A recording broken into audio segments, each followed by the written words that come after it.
ಸೂರ್ಯ ಯಾಕೆ ಹಿಂಗೆ ಮಾಡ್ದ? ಯಾರ ಹುಡುಗಿ? ಆ ಹುಡುಗಿಗೋಸ್ಕರ ಇವನು ಯಾಕೆ ದುಡ್ಡು ಕೊಡಬೇಕು? ಹಾಂ, ನನ್ನ ಹತ್ರ ಎಲ್ಲ ಹೇಳ್ತಿದ್ನಲ್ಲ, ಇದೊಂದು ವಿಷಯ ಯಾಕೆ ಹೇಳಿಲ್ಲ ಅವನು? ಬರಲಿ ಕೇಳ್ತೀನಿ ಅವನ್ನ. ಗಂಗಾ ಅದಕ್ಕೆ ಸಿಟ್ಟು ಮಾಡ್ಕೊಂಡು ಹೋಗಿರೋದು, ಯಾವುದೋ ಹುಡುಗಿ ಜೊತೆ ಇರೋದನ್ನ ಯಾರೋ ಹೇಳಿದ್ದಾರೆ. ಅಲ್ಲ, ಇವನಿಗೆ ಮದುವೆ ಆದಮೇಲೆ ಇನ್ನೊಂದು ಹುಡುಗಿ ಸವಾಸ ಯಾಕೆ ಬೇಕು? ಹಾಂ, ನನಗೊಂದು ಅರ್ಥ ಆಗ್ತಾ ಇಲ್ಲ. ನಮ್ಮ ಸೂರ್ಯ ಇನ್ನೊಂದು ಹುಡುಗಿ ಸವಾಸ ಮಾಡ್ತಾನೆ ಅಂದರೆ ನಂಬಕ್ಕೂ ಆಗ್ತಾ ಇಲ್ಲ. ರೀ ಬಂದ್ರಾ? ಬಂದೆ ಕಣೆ. ಎಲ್ಲಿ ಏನು ಮಾಡ್ತಾ ಇದ್ದಾಳೆ ಚಿನ್ನಿ? ಈಗ ತಾನೇ ಹಾಲು ಕುಡಿಸಿ ಊಟ ಮಾಡಿಸ್ದೆ, ಮಲ್ಕೊಂಡಿದ್ದಾಳೆ. ಅದಲ್ಲ, ಸೂರ್ಯನ ಬಗ್ಗೆ ಏನು ಯೋಚನೆ ಮಾಡಿದ್ರಿ? ಗಂಗಾ ಸಿಟ್ಟು ಮಾಡ್ಕೊಂಡು ತವ್ರ ಮನೆಗೆ ಹೋಗಿ ಕೂತಿದ್ದಾಳೆ. ಇವ್ನು ನೋಡಿದ್ರೆ ಆರಾಮಾಗಿ ಇಲ್ಲೇ ಇದ್ದಾನೆ, ಏನು ಸ್ವಲ್ಪನೂ ಚಿಂತೆನೇ ಇಲ್ಲ. ನೀವು ನೋಡಿದ್ರೆ ಇದ್ರ ಬಗ್ಗೆ ತಲೆನೇ ಕೆಡಿಸ್ಕೊಂತ ಇಲ್ಲ. ಯಾರ ಹುಡುಗಿ? ಯಾರೋ ಸೂರ್ಯನ ಜೊತೆ ಓಡಾಡ್ತಿರ್ತಾಳಂತಲ್ಲ. ನಿಮಗೆ ಗೊತ್ತಾ? ನಿನ್ನ ಹತ್ರ ಏನಾದರೂ ಹೇಳ್ಕೊಂಡಿದ್ದಾನ ಅವನು ಸೂರ್ಯ ಆ ಹುಡುಗಿ ಬಗ್ಗೆ ಏನಾದರೂ? ಅಯ್ಯೋ ಕವಿತಾ, ಆ ಹುಡುಗಿ ಯಾರು ಅಲ್ಲ, ಫ್ರೆಂಡೇನೆ. ನನಗೂ ಮುಂಚೆ ಒಂದ್ಸಲ ನೋಡಿದ್ದೆ, ಅವ್ನು ಕಾಲೇಜ್ಗೆ ಹೋಗ್ಬೇಕಾದ್ರೆ ತುಂಬ ಕ್ಲೋಸ್ ಫ್ರೆಂಡು. ಆ ಹುಡುಗಿನ ಇವನಿಗೆ ತುಂಬ ಸಹಾಯ ಮಾಡಿದ್ದಾಳೆ. ಈಗೇನೋ ಅವರಪ್ಪ ಸಾಲ ಮಾಡಿರೋದಕ್ಕೆ ಅದೇನೋ ಸಾಲಗಾರೆಲ್ಲ ಮನೆ ಹತ್ರ ಬರ್ತಾರಂತೆ. ಅದಕ್ಕೆ ನನಗೆ ಎಷ್ಟು 4 ಲಕ್ಷನೋ ಏನೋ ಸಾಲ ಐತಂತೆ, ಅದನ್ನು ತೀರ್ಸೋಕ್ಕೆ ಸಹಾಯ ಮಾಡು ಅಂತ, ಏನೋ ಸಹಾಯ ಮಾಡು ಅಂತ ಅಲ್ಲ, ಒಟ್ಟಿನಲ್ಲಿ ಕಷ್ಟ ಹೇಳ್ಕೊಂಬಕ್ಕೆ ಕರೆದಿದ್ದಾಳೆ. ಅದನ್ನು ಯಾರೋ ನೋಡಿಬಿಟ್ಟು ಗಂಗನ ಹತ್ರ ಹೇಳಿದ್ದಾರೆ. ಹಾಗಾಗಿ ಇಷ್ಟೆಲ್ಲ ಆಗೈತೆ ಅಷ್ಟೇನಿ. ಅದನ್ನು ನನ್ನ ಹತ್ರನೂ ಹೇಳಿದ್ದಾನೆ ಅವನು. ಅಲ್ರಿ, ಆ ಹುಡುಗಿಗೆ ಏನೋ ಕಷ್ಟ ಆದ ಇವನೇ ಸಹಾಯ ಮಾಡಬೇಕು? 4 ಲಕ್ಷ ಅಷ್ಟೆಲ್ಲ ನಾನು ಅಲ್ಲ, ನಿನ್ನ ಹತ್ರ ಎಷ್ಟಿದೆಯೋ ಅಷ್ಟು ಸಹಾಯ ಮಾಡು ಅಂತ ಹೇಳಿದ್ದಾರೆ. ಅದಕ್ಕೆಲ್ಲ ನಾನು ಹೊಂದಿಸಿ ಆ ಹುಡುಗಿಗೆ ಕೊಟ್ಟಿದ್ದೀನಿ ದುಡ್ಡು. ಬಿಡು, ನಾವೇನು ಕೈಯಿಂದ ಕೊಟ್ಟಿಲ್ಲ, ಎಲ್ಲ ಒಂದು ಕಡೆಗೆ ಬಡ್ಡಿಗೆ ಕೊಡಿಸಿದ್ದೀನಿ. ಈಗೆಲ್ಲ ಕ್ಲಿಯರ್ ಆಗಿದೆ. ಆ ಹುಡುಗಿನೂ ಚೆನ್ನಾಗೈತೆ, ನನಗೂ ಗೊತ್ತು ಆ ಹುಡುಗಿ ಬಗ್ಗೆ. ಆ ಹುಡುಗಿ ತುಂಬ ಒಳ್ಳೆಯದು ಅಂತ, ಕೆಟ್ಟ ಮನಸ್ಸಿರೋ ಅಂಥದ್ದಲ್ಲ. ಸೂರ್ಯನಿಗೆ ತುಂಬ ಒಳ್ಳೆ ಫ್ರೆಂಡು ಅಷ್ಟೇ, ಅದು ಬಿಟ್ಟರೆ ಬೇರೆ ಏನೂ ಇಲ್ಲ. ಹೌದಾ? ಅಯ್ಯೋ, ನೀವ್ಯಾಕೆ ಕುಡ್ಸಕ್ ಹೋದ್ರಿ? ಮುಂದೆ ಏನಾರ ತೊಂದರೆ ಆದರೆ ಏನು ಮಾಡ್ತೀರಾ? ಹಾಗೆಲ್ಲ ಏನು ತೊಂದರೆ ಆಗಲ್ಲ, ಅದೆಲ್ಲ ಯೋಚನೆ ಮಾಡೀನಿ ನಾನು ಕೊಡ್ಸಿದ್ದೀನಿ. ಆ ಹುಡುಗಿ ಅಂಥದ್ದಲ್ಲ, ಈಗೇನೋ ಕೆಲಸಕ್ಕೆ ಸೇರ್ಕೊಂಡಿದ್ದಂತೆ, ಕಟ್ಕೊಂಡು ಹೋಗ್ತೀನಿ ಅಣ್ಣ ಅಂತ ಹೇಳಿ ನನ್ನ ಹತ್ರ ಹೇಳಿದೆ ಆ ಹುಡುಗಿ. ಪಾಪ ತುಂಬ ಕಷ್ಟ ಆಗಿದ್ದಾರೆ. ಅವ್ರ ಅಪ್ಪನೂ ಇಲ್ವಂತೆ, ಅವ್ರ ಅಣ್ಣ ಏನೋ ಮದುವೆ ಮಾಡ್ಕೊಂಡು ಬೆಂಗಳೂರಲ್ಲೆಲ್ಲೋ ಹೋಗಿದ್ದಾರಂತೆ. ಈಗ ಅವ್ರ ಅಮ್ಮ ಮತ್ತು ಆ ಹುಡುಗಿ ಇಬ್ಬರೇ ಅಂತೆ. ಹಂಗಾಗಿ ಕಷ್ಟ ಅಂತ ಹೇಳಿದ್ರು, ಹಂಗಾಗಿ ಸಹಾಯ ಮಾಡಿದ್ದೀನಿ ಅಷ್ಟೇ. ಬಿಡು, ನಾವೊಬ್ರಿಗೆ ಸಹಾಯ ಮಾಡಿದ್ರೆ ನಮಗೂ ಒಂದು ದಿವಸ ಒಳ್ಳೇದಾಗುತ್ತೆ ಅಂತ ನಾ ಮಾಡಿದೆ ಅಷ್ಟೇ. ಓ ಹೌದಾ? ಅಯ್ಯೋ, ನನಗಿದೆಲ್ಲ ಗೊತ್ತೇ ಆಗಲಿಲ್ಲ ನೋಡಿ. ಬನ್ನಿ, ಗಂಗನಿಗೆ ಹೋಗ್ಬಿಟ್ಟು ಇದೆಲ್ಲ ಹೇಳ್ಬಿಟ್ಟು, ಏನೋ ಬಿಡಮ್ಮ, ನಿನಗೆ ಹೇಳ್ದೆ ಮಾಡಿರೋದು ತಪ್ಪು, ಬಾ ಹೋಗೋಣ ಮನೆಗೆ ಅಂತ ಹೇಳ್ಬಿಟ್ಟು ಕರ್ಕೊಬರೋಣ. ಆದಷ್ಟು ಬೇಗ ಇಬ್ರು ಒಂದು ಮಾಡಿದ್ರೆ ಆಮೇಲೆ ಇಲ್ಲ ಅಂದರೆ ಇದು ಹಂಗೆ ಬೆಳ್ಕೊಂಡು ಹೋಗ್ತಾ ಇರುತ್ತೆ ದೊಡ್ಡದಾಗಿ, ಗ್ಯಾಪ್ ಅವರಿಬ್ರು ಮಧ್ಯದಾಗೆ. ನಡೀರಿ ಹೋಗೋಣ, ಗಂಗಾರ ಮನೆ ಹತ್ರ ಹೋಗ್ಬಿಟ್ಟು ಅವ್ರ ಅಪ್ಪ ಅಮ್ಮ ಇದ್ದರೆ ಮಾತಾಡ್ಕೊಂಡು ಕರ್ಕೊಂಬರೋಣ. ಸೂರ್ಯ ಹೇಳ್ಬೋದಾ? ಸೂರ್ಯ ಹೊಲ್ತಾಗಿದ್ದವನು ಕೆಲಸ ಮಾಡ್ತಾ ಇದ್ದ. ನಾನು ಮಂತಕ್ಕೆ ಹೋಗ್ತೀನಿ ಅಂದೆ, ನೀನು ಹೋಗೋಣ ನಾನು ಆಮೇಲೆ ಬರ್ತೀನಿ ಅಂತಂದ. ನಾವು ನೀನು ಬರೋದು ತುಂಬ ಹೊತ್ತಾಗುತ್ತೆ. ಈಗೇನು ಮಾಡೋದು? ಏನು ಮಾಡೋಕ್ಕಾಗಲ್ಲ, ಅತ್ತೆ ಐತೆ ಒಳಗಡೆ, ಪಾಪ ನೋಡ್ಕೊಂತೈತೆ. ನಾನು ನೀವು ಹೋಗ್ಬಿಟ್ಟು ಗಂಗನ ಹತ್ರ ಮಾತಾಡ್ಕೊಂಡು ಕರ್ಕೊಂಬರೋಣ, ನಡೀರಿ.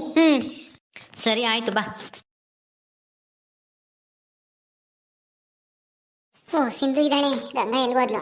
ಸಿಂಧು, ಸಿಂಧು, ಓ ಏನಕ್ಕ ಬಂದಿದ್ದು? ಏನು ಸಮಾಚಾರ? ಬರೀ ಒಳಗಡೆ. ಗಂಗಾ ಇದ್ದಾಳ? ಏನ್ ಮಾಡ್ತಿದ್ದಾಳೆ? ಅಕ್ಕ ಈಗ ಎಲ್ಗೋ ಹೋದ್ಲು, ಬರ್ತಾಳೆ.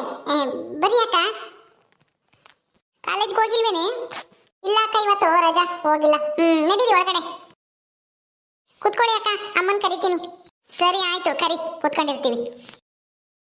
ಅಮ್ಮ ಅಮ್ಮ ಅಮ್ಮ ಬಾರಮ್ಮ, ಕವಿತಕ್ಕನು ಮತ್ತೆ ಚಂದ್ರು ಮಾವ ಬಂದಿದ್ದಾರೆ. ಓ ಕವಿತಾ, ಚಂದ್ರು, ಚೆನ್ನಾಗಿದ್ದೀರಾ? ಹ್ಞೂ ಆಂಟಿ, ನಾವು ಚೆನ್ನಾಗಿದ್ದೀವಿ. ನೀವು ಚೆನ್ನಾಗಿದ್ದೀರಾ? ಮನೆ ಕಡೆ ಬರಲೇ ಇಲ್ಲ. ಏನು ಮಾಡೋದಮ್ಮ, ನಾನು ಕೆಲ್ಸಕ್ಕೆ ಹೋಗ್ತೀನಿ, ಅವರಪ್ಪ ಇನ್ನೂ ಕೆಲ್ಸಕ್ಕೆ ಹೋಗುತ್ತೆ, ಇವಳು ಕಾಲೇಜ್ಗೆ ಹೋಗ್ತಾಳೆ, ಎಲ್ಲಿ ಬಿಡುವೆ ಆಗಲ್ಲ ಬರೋಕ್ಕೆ. ಗಂಗಾ ಇಲ್ಲೇ ಎಲ್ಲೋ ಹೋದ್ಲು. ಸಿಂಧು, ಹೋಗಿ ಗಂಗನ ಕರ್ಕೊಂಬ ಹೋಗು. ಸರಿ ಅಮ್ಮ, ಆಯಿತು, ಕರ್ಕೊಂಬರ್ತೀನಿ. ಏನಂಟಿ, ಅಲ್ಲ ಗಂಗಾ ಗಂಡ ಹೆಂಗೆ, ಅದು ಯಾವ ಹುಡುಗಿ ಏನು ಅಂತ ತಿಳ್ಕೊಂಡೆ ಸುಮ್ಮನೆ ಸಿಟ್ಟು ಮಾಡ್ಕೊಂಬಂದು ಹಿಂಗೆ ಜಗಳ ಮಾಡ್ಕೊಂಬಂದೆ ಚೆನ್ನಾಗಿರುತ್ತೆ ಹೇಳು? ಪದೇ ಪದೇ ಈ ಥರ ಎಲ್ಲ ಜಗಳ ಮಾಡ್ಕೊಂಬಂದ್ರೆ ಅವ್ರಿಗೂ ಬೇಜಾರಾಗುತ್ತೆ. ನೋಡು, ಈಗ ಸೂರ್ಯ ಗಂಗನ ವಿಷಯನೇ ಎತ್ತಲ್ಲ ಏನೂ. ಅವನೇನಾದ್ರೂ ಇವಳ ಬಗ್ಗೆ ತುಂಬ ತಲೆ ಕೆಡಿಸ್ಕೊಂಡು ಇವಳು ಸವಾಸನೆ ಬೇಡ ಅಂತ ತಿಳ್ಕೊಂಡ್ರೆ ಏನಾಗುತ್ತೆ ಅಂತ ಯೋಚನೆ ಮಾಡಿದ್ದೀರಾ ಆಂಟಿ? ಏನು ಮಾಡೋದಮ್ಮ, ನಾನು ಹೇಳ್ತೀನಮ್ಮ, ಅಳಿಯಂದ್ರು ಅಂಥವ್ರೆಲ್ಲ ಹೋಗಿ ಸುಮ್ಮನೆ ಅದೇನು ಅಂತ ಸರಿಯಾಗಿ ವಿಚಾರಿಸು. ಯಾರ ಹುಡುಗಿ ಏನು ಎತ್ತ ಅಂತನ? ಇಲ್ಲ ಬೇಕಾಗಿಲ್ಲ ನನಗೆ, ಅವರೇ ಬರ್ಬೇಕು ಇಲ್ಲಿಗೆ, ಅವರೇ ಬಂದು ಏನು ಎತ್ತ ಅಂತನ ಹೇಳ್ಬೇಕು, ನಾನು ಕೇಳಲ್ಲ ಅಂತಾನ ಆಟ ಮಾಡ್ತಾಳಮ್ಮ. ನಾನೇನು ಮಾಡಲಿ ಹೇಳು? ನಾವು ಮನೆಯಿಂದ ಆಚೆಗೆ ಹಾಕೋಕ್ಕಾಗುತ್ತಾ? ಅದಕ್ಕೆ ಬಿಡು, ಈಗ ಯಾವಾಗ ಸರಿ ಆಗುತ್ತಾ ಸರಿ ಆಗಲಿ ಅಂತ ನಾನು ಸುಮ್ಮನಾಗಿದ್ದೆ. ಬಂದ್ಲು ನೋಡಮ್ಮ, ನೀನೇ ಮಾತಾಡು. ಗಂಗಾ ಗಂಗಾ ಆ ಹುಡುಗಿ ಯಾರು ಅಂತ ನನಗೂ ಗೊತ್ತು. ಆ ಹುಡುಗಿ ಏನೋ ತುಂಬ ಕಷ್ಟದಲ್ಲಿದೆ ಅಂತ ನಾನೇ ಸಾಲ ಅಂತ ಹೇಳಿ ಕೊಡ್ಸಿದ್ದೀನಿ, ತೀರಿಸ್ಕೊಂಡು ಹೋಗ್ತಾಳಂತೆ. ಅವ್ರ ಅಪ್ಪ ಇಲ್ಲ, ಅಮ್ಮ ಮತ್ತು ಆ ಹುಡುಗಿ ಇಬ್ಬರೇನೆ ಈಗ ಕೆಲಸಕ್ಕೆ ಸೇರೈತೆ. ಆ ಹುಡುಗಿ ನಮ್ಮ ಸೂರ್ಯನಿಗೆ ಕ್ಲೋಸ್ ಫ್ರೆಂಡು, ಕಷ್ಟದಲ್ಲಿ ಸಹಾಯ ಮಾಡಿದ್ರಂತೆ. ಅವಾಗ ನಮಗೂ ಸ್ವಲ್ಪ ಬಡತನ ಇತ್ತು, ಅವಾಗ ಫೀಸ್ ಗೀಸ್ ಕಟ್ಟಕ್ಕಾಗದೇ ಇದ್ದಾಗ ಆ ಹುಡುಗಿ ಮನೆಯವರು ಚೆನ್ನಾಗಿದ್ರಂತೆ ಅವಾಗ ಅವ್ರ ಅಪ್ಪ ಇದ್ದಾಗ. ಆದರೆ ಇವಾಗ ಸ್ವಲ್ಪ ಅವ್ರ ಅಪ್ಪ ಸ್ವಲ್ಪ ಸಾಲ ಮಾಡ್ಕೊಂಡು ಸತ್ತೋಗಿದ್ದಾರಂತೆ, ಹಂಗಾಗಿ ಕಷ್ಟ ಅಂತ ಹೇಳಿದಾಗ ಇವನು ಸಹಾಯ ಮಾಡೋಕ್ಕೆ ಹೋಗಿದ್ದಾನೆ. ಅಷ್ಟು ಬಿಟ್ಟರೆ ಆ ಹುಡುಗಿಗೂ ಇವನಿಗೂ ಯಾವ ಸಂಬಂಧನೂ ಇಲ್ಲ. ಹೌದಾ? ಮತ್ತೆ ಇದನ್ನೆಲ್ಲ ನನ್ನ ಹತ್ರ ಹೇಳೇ ಇಲ್ಲ ಅವರು. ಬರ್ಬೇಕಿತ್ತು ತಾನೆ ಇಲ್ಲಿಗೆ.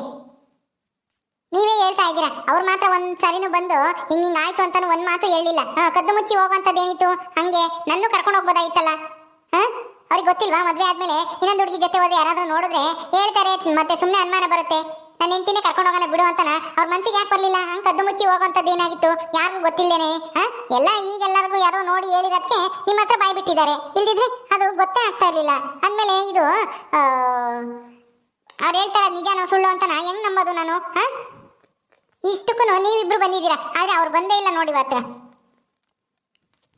ಅಯ್ಯೋ, ಅವನಿಗೂ ಹೇಳ್ಬೇಕು ಅಂತ ಅನ್ನಿಸ್ತಿತ್ತಂತೆ, ಆದರೆ ಎಲ್ಲಿ ಅನುಮಾನ ಬಂದ್ಬಿಡುತ್ತೋ ಅಂತನ ಹೇಳಿಲ್ವಂತೆ ಅಷ್ಟೇ. ನನ್ನ ಹತ್ರ ಎಲ್ಲ ಹೇಳ್ಕೊಂಡಿದ್ದಾನೆ ಗಂಗಾ.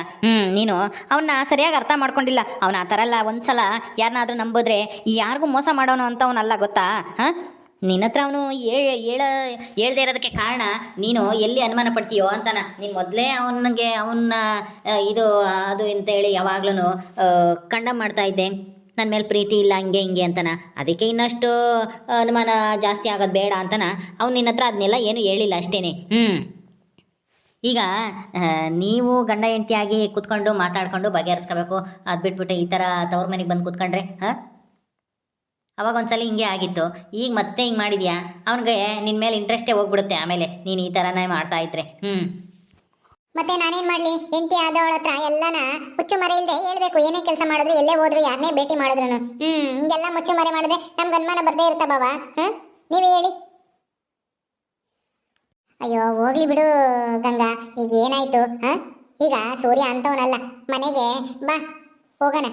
ಸುಮ್ಮನೆ ಈ ತರ ಚಿಕ್ಕ ಚಿಕ್ಕ ಇದಕ್ಕೆಲ್ಲನ ತವ್ರ ಮೈಗೆ ಬಂದು ಕೂತ್ಕೋಬಾರ್ದು. ಬಾ ಹೋಗೋಣ ಸುಮ್ಮನೆ. ನನಗೂ ಬರ್ಬೇಕು ಅಂತಾನೆ ಆಸೆ, ಆದ್ರೆ ನನಗೆ ಯಾಕೋ ಆ ಮನೆ ಯಾಕೋ ನಮ್ಗೆ ಹೊಂದಿಕೆ ಆಗ್ತಾ ಇಲ್ಲ ಅಂತ ಅನ್ಸುತ್ತೆ. ನಮ್ಮ ಮದ್ವೆ ಆದಾಗಿಂದನ ಬರೀ ಇದೇ ಆಗ್ತಿದೆ ನಮ್ಮಿಬ್ರು ಮಧ್ಯದಾಗೆ. ಅದು ಅಲ್ದೇನೆ ನಮಗೆ ಮಕ್ಕಳು ಆಗ್ದಂಗಾಯ್ತು. ಆ ಮನೇಲಿ ಯಾಕೋ ನಮ್ಮಿಬ್ರಿಗೂ ಸಂಸಾರ ಯಾಕೋ ಸರಿ ಆಗ್ತಾ ಇಲ್ಲ ಅನ್ಸುತ್ತೆ. ಅದಕ್ಕೆ ನಾನು ನಿರ್ಧಾರ ಮಾಡ್ಬೇಕು ಅಂತ ಅನ್ಕೊಂಡಿದೀನಿ. ಅದಕ್ಕೆ ಅವ್ರು ಒಪ್ಕೊಂತಾರೋ ಇಲ್ವೋ? ಹೌದಾ? ಏನ್ ನಿರ್ಧಾರ? ಮನೆಯಲ್ಲಿ ಏನು ಆಗಲ್ಲ ಗಂಗಾ. ಮನೆಯಲ್ಲಿ ಇರೋದ್ರಿಂದನ ನಿನ್ಗೇನು ಈ ತರದ್ದೆಲ್ಲ ಸಮಸ್ಯೆ ಬರ್ತೈತೆ ಅಂತ ಅನ್ಸುತ್ತಾ? ನಮಗೂ ತುಂಬಾ ಸಮಸ್ಯೆ ಇತ್ತಮ್ಮ. ಹಂಗಂತೇಳಿ ಈಗ ಸರಿಯಾಗಿಲ್ವಾ? ನಾನು ನಮ್ಮ ಯಜಮಾನ್ರು ನಿನ್ಗೆ ಗೊತ್ತು ನಾವೆಷ್ಟು ಜಗಳ ಮಾಡ್ತಿದ್ವಿ ಈ ಒಂದು ವರ್ಷದಿಂದೇನೆ ಅಂತಾನ. ಅಷ್ಟೆಲ್ಲ ಸಮಸ್ಯೆ ಆದ್ರೂ ನಾವೆಲ್ಲನ ಕೂತ್ಕೊಂಡು ಹೆಂಗೋ ಬಗೆಹರಿಸ್ಕೊಂಡು ಈಗ ಚೆನ್ನಾಗಿದ್ದೀವಿ. ನೀವುನು ಚೆನ್ನಾಗಿರ್ತೀರಾ, ಮನೆಯಿಂದ ಏನು ತೊಂದರೆ ಇಲ್ಲ. ನಿಮ್ಮಿಬ್ರು ಮನಸ್ಸಿಂದ ಅನುಮಾನ ಅನ್ನೋದು ದೂರ ಆಗ್ಬೇಕು. ನೀನ್ ಮೊದಲು ಬದಲಾಗು. ಸೂರ್ಯ ತುಂಬಾ ಒಳ್ಳೆಯವನು. ಆ ತರದವನಲ್ಲ, ಅವನ್ನ ಅರ್ಥ ಮಾಡ್ಕೊಂಡು ಅವನ ಜೊತೆ ಇರಕ್ಕೆ ಪ್ರಯತ್ನ ಮಾಡು. ನೀನ್ ಸುಮ್ಮನೆ ಅನುಮಾನ ಪಡಕ್ ಹೋಗ್ಬೇಡ ಯಾವ್ದ್ರ ಮೇಲೂ. ಇಲ್ಲ ಕವಿತಾ, ನನ್ಗೆ ಯಾಕೋ ಆ ಮನೆ ಸೆಟ್ ಆಗ್ತಿಲ್ಲ. ಅದಕ್ಕೆ ನಾನು ಬೇರೆ ಮನೆ ಮಾಡ್ಬೇಕು ಅಂತ ಅನ್ಕೊಂಡಿದೀನಿ. ಏನು ಬೇರೆ ಮನೆನಾ? ನಮ್ಮ ಮನೆ ಬಿಟ್ಟು ಬೇರೆ ಮನೆಗೆ ಹೋಗ್ಬೇಕು ಅಂತನ? ಏನು ಹೇಳ್ತಾ ಇದೆಯಾ ಗಂಗಾ? ಇದಕ್ಕೆ ಸೂರ್ಯ ಅಂತೂ ಒಪ್ಪಲ್ಲ. ಇನ್ನೊಂದ್ಸಲ ಯೋಚನೆ ಮಾಡು. ಇಂಥ ಇದೆಲ್ಲ ಅಲ್ಲ, ಎಲ್ಲ ಸಮಸ್ಯೆಗೂ ಮನೆ ಚೇಂಜ್ ಮಾಡೋದೇ ಪರಿಹಾರ ಅಲ್ಲ. ಎಲ್ಲ ಮನೆಯಲ್ಲೂ ಸಮಸ್ಯೆ ಇದ್ದೇ ಇರ್ತವೆ. ಹಂಗಂತೇಳಿ ಮನೆನೇ ಬದಲಾಯಿಸಕ್ಕಾಗುತ್ತಾ? ಮತ್ತಿನ್ನೇನ್ ಮಾಡೋದು? ಆ ಮನೇಲಿ ನಮ್ಗೆ ಯಾಕೋ ಸೆಟ್ ಆಗ್ತಾ ಇಲ್ಲ ಅಂದ್ರೆ ಹೆಂಗಿದ್ರು ಯಾವಾಗಿದ್ರು ಅಣ್ಣ ತಮ್ಮಗಳು ಅಂದ್ಮೇಲೆ ಬೇರೆ ಆಗ್ಲೇಬೇಕಲ್ಲ. ಅದಕ್ಕೆ ಈಗಲೇ ಬೇರೆ ಮನೆ ಮಾಡಿ ಅಲ್ಲೆಲ್ಲ ವಾಸ್ತು ಎಲ್ಲ ಕೇಳ್ಕೊಂಡು ಶಾಸ್ತ್ರ ಕೇಳ್ಕೊಂಡು ಮನೆ ಆಲುಕ್ಸಿ ನಾವಿಬ್ರೇ ಇದ್ರೆ ನಮ್ ಸಂಸಾರನು ಚೆನ್ನಾಗಿರುತ್ತೆ, ನಮಗೂ ಎಲ್ಲ ಒಳ್ಳೇದಾಗುತ್ತೆ ಅಂತ ಅನ್ನಿಸ್ತಾ ಐತೆ ನನಗೆ. ಅಯ್ಯೋ ಗಂಗಾ, ಮನೆ ಚೇಂಜ್ ಮಾಡೋದ್ರಿಂದನ ಯಾವ್ದು ಬದಲಾಗಲ್ಲ. ಮನ್ಸ್ ಚೇಂಜ್ ಮಾಡ್ಕೋಬೇಕು ಮೊದ್ಲು ನೀನು. ಇಲ್ಲ ಕವಿತಾ, ನೀನೇನೋ ಹಂಗೆ ಹೇಳ್ತೀಯ. ನನ್ಗೆ ಯಾಕೋ ಹಂಗೆ ಅನಿಸ್ತೈತೆ. ಆ ಮನೇಲಿ ನಮ್ಗೆ ಯಾಕೋ ಆಗ್ ಬರ್ತಾ ಇಲ್ಲ. ನಮ್ ಸಂಸಾರನೇ ಸರಿ ಆಗ್ತಾ ಇಲ್ಲ. ಮದ್ವೆ ಆದಾಗಿಂದ ಮದ್ವೆಗೂ ಮುಂಚೆಲ್ಲ ಎಷ್ಟು ಇಷ್ಟಪಡೋರು, ಆದ್ರೆ ಮದ್ವೆ ಆದ್ಮೇಲೆ ಯಾಕೋ ಬರೀ ಸಮಸ್ಯೆನೇ ಬರ್ತಾ ಇದಾವೆ. ಗಂಗಾ, ಮನೆಗೆ ಅಂದ್ಮೇಲೆ ಸಂಸಾರ ಅಂದ್ಮೇಲೆ ಮಾತು ಅಥವಾ ಜಗಳಗಳು ಬರೋದು ಸಾಮಾನ್ಯ. ಅದನ್ನ ಬಗೆಹರಿಸ್ಕೋಬೇಕು. ಹಂಗಂತೇಳಿ ಮನೇನೆ ಬದಲಾಯಿಸಬಾರ್ದು. ಸುಮ್ನೆ ಇರು. ಯಾಕೆ ಹಿಂಗಂತಿದ್ಯಾ? ಅಮ್ಮ, ಹೆಂಗಿದ್ರು ಬೇರೆ ಆಗ್ಲೇಬೇಕು ತಾನೆ ಅಣ್ಣ ತಮ್ಮಗಳಂದ್ಮೇಲೆ. ಅದಕ್ಕೆ ಈಗಲೇ ಬೇರೆ ಆದ್ರೆ ಅವಾಗಾದ್ರೂ ನಾವಿಬ್ರು ಸುಖವಾಗಿರ್ಬೋದು ಅಂತಾನ. ನಾವಿಬ್ರೇ ಇರ್ತೀವಲ್ವಾ, ಒಬ್ರಿಗೊಬ್ರಿಗೂ ಚೆನ್ನಾಗಿ ಅರ್ಥ ಮಾಡ್ಕೋಬಹುದು ಅಂತಾನ. ಏನೋ ಅಮ್ಮ, ನನಗೆ ಅನ್ಸಿದ್ದು ನನಗೆ ಹೇಳ್ದೆ ನಿಮ್ಮ ಅತ್ತೆ ಮಾವ ಎಲ್ಲ ಒಪ್ಬೇಕಲ್ಲ. ಈಗಲೇ ಬೇರೆ ಹೋಗ್ತೀವಿ ಅಂದರೆ ಯಾರು ಹೋಗ್ತಾರೆ ಹೇಳು? ಇನ್ನು ಮಕ್ಕಳು ಮರಿ ಆಗಿಲ್ಲ. ನಿನಗೆ ಮಕ್ಕಳು ಆಗೋದಕ್ಕೆ ಏನಾನ ಪ್ರಯತ್ನ ಮಾಡಬೇಕೇನಾದರೂ, ಆಸ್ಪತ್ರೆಗೆ ಹೋಗಿ ತೋರಿಸ್ಕೋಬೇಕು. ಅದೆಲ್ಲ ಮಾಡೋದು ಬಿಟ್ಟು ಈಗ ನೋಡಿದ್ರೆ ನೀನು ಬೇರೆ ಹೋಗ್ತೀನಿ ಅಂತ ಕೂತ್ಕೊಂಡಿದ್ಯಲ್ಲ, ಇದೆಲ್ಲ ಆಗದೆ ಇರೋ ವಿಷಯ. ಸುಮ್ಮನೆ ಇರು, ಅದ್ರ ಬಗ್ಗೆ ಮಾತಾಡಬೇಡ. ಇಲ್ಲಮ್ಮ, ನೀನು ಹೇಳಿದ್ಕೆ ನಾನು ಒಪ್ಕೊಂಬಕ್ಕಾಗಲ್ಲ. ನಾವು ಬೇರೆ ಮನೆ ಮಾಡ್ಕೊಂಡಿರೋಣ ಅಂತನ ನನಗೆ ಅನ್ನಿಸ್ತೈತೆ. ಅವ್ರೇನಂತಾರ ಗೊತ್ತಿಲ್ಲ, ಒಟ್ನಲ್ಲಿ ನನಗಂತೂ ಆ ಥರ ಅನಿಸಿದೆ. ಅದನ್ನು ಅವರೇ ಬಂದು ಹೇಳಿ ನಾವು ಬೇರೆ ಮನೆ ಮಾಡೋಣ ಅಂತನ, ಅವಾಗ ನಾನು ಬರ್ತೀನಿ. ಅಯ್ಯೋ, ಇದಕ್ಕಂತೂ ಅವನಂತೂ ಒಪ್ಪಲ್ಲ ಗಂಗಾ. ನೀನು ಇಷ್ಟಕ್ಕೋಸ್ಕರ ಬೇರೆ ಮನೆ ಮಾಡ್ತೀನಿ ಅಂತಿದ್ಯಲ್ಲ. ಅಲ್ಲ, ಬೇರೆ ಆಗೋದೇನೋ ನಿಜ, ಆದರೆ ಇಷ್ಟು ಬೇಗ ಯಾಕೆ ಹೇಳು? ಮುಂದೆ ಯಾವತ್ತಾದ್ರೂ ಒಂದು ದಿವಸ ನಾವೆಲ್ಲ ಮಾತಾಡ್ಕೊಂಡು ಬೇರೆ ಮನೆ ಮಾಡ್ಕೊಂಡು ಹೋಗೋರಂತೆ. ಈಗ ಬೇಡ, ಬಾ ಮನೆಗೆ ಸುಮ್ಮನೆ. ನೀವೇನು ಹೇಳಿದ್ರು ಅಷ್ಟೇ, ನಾವಂತೂ ನಿನ್ನ ಮಾತು ಕೇಳಲ್ಲ ಕವಿತಾ. I am sorry. ಅಯ್ಯೋ ಗಂಗಾ, ಈ ಥರ ಹೇಳಿದ್ರೆ ನಿಮ್ಮ ಸಂಸಾರ ಹೆಂಗೆ ನೆಟ್ಟಗಾಗುತ್ತೆ ಹೇಳು? ಏನೋ ನೋಡೋಣ, ಸೂರ್ಯನ್ಗೆ ಹೇಳಿ ನೋಡ್ತೀವಪ್ಪ. ಅವನು ಒಪ್ಪಿದ್ರೆ ನಮ್ಮದೇನು ಅಭ್ಯಂತರ ಇಲ್ಲ. ನೀವು ಚೆನ್ನಾಗಿರ್ಬೇಕು ಅಷ್ಟೇ. ಬಾ ಕವಿತಾ, ಹೋಗೋಣ. ಸರಿ ಗಂಗಾ, ನಾವು ಅವನ ಹತ್ರ ಮಾತಾಡ್ತೀವಿ, ನೋಡೋಣ ಏನಂತಾನೆ ಅಂತನ. ಬರ್ತೀವಿ ಆಂಟಿ. ಅಯ್ಯೋ ಇರೇ ಕವಿತಾ, ಟೀ ಮಾಡ್ತೀನಿ, ಕುಡ್ಕೊಂಡು ಹೋಗಿರಂತೆ. ಬೇಡ ಆಂಟಿ, ಬರ್ತೀವಿ. ಓಕೆ ಸ್ನೇಹಿತರೆ, ಈ ವಿಡಿಯೋನ ಇಲ್ಲಿ ಮುಗಿಸ್ತಾ ಇದ್ದೀವಿ. ಈ ಕಥೆಯನ್ನು ಮುಂದುವರಿಯುತ್ತೆ. ನಿಮ್ಮೆಲ್ಲರಿಗೂ ಈ ವಿಡಿಯೋ ಇಷ್ಟ ಆದರೆ ಲೈಕ್ ಮಾಡಿ, ಶೇರ್ ಮಾಡಿರಿ. ಹಾಗೆ ಇನ್ನು ಯಾರ್ಯಾರು ನಮ್ಮ ಚಾನಲ್ ಸಬ್ಸ್ಕ್ರೈಬ್ ಮಾಡ್ಕೊಂಡಿಲ್ಲ, ದಯವಿಟ್ಟು ಸಬ್ಸ್ಕ್ರೈಬ್ ಮಾಡ್ಕೊಳ್ರಿ. ಮುಂದಿನ ವಿಡಿಯೋದಲ್ಲಿ ಸಿಗ್ತೀವಿ. ನಮಸ್ಕಾರ.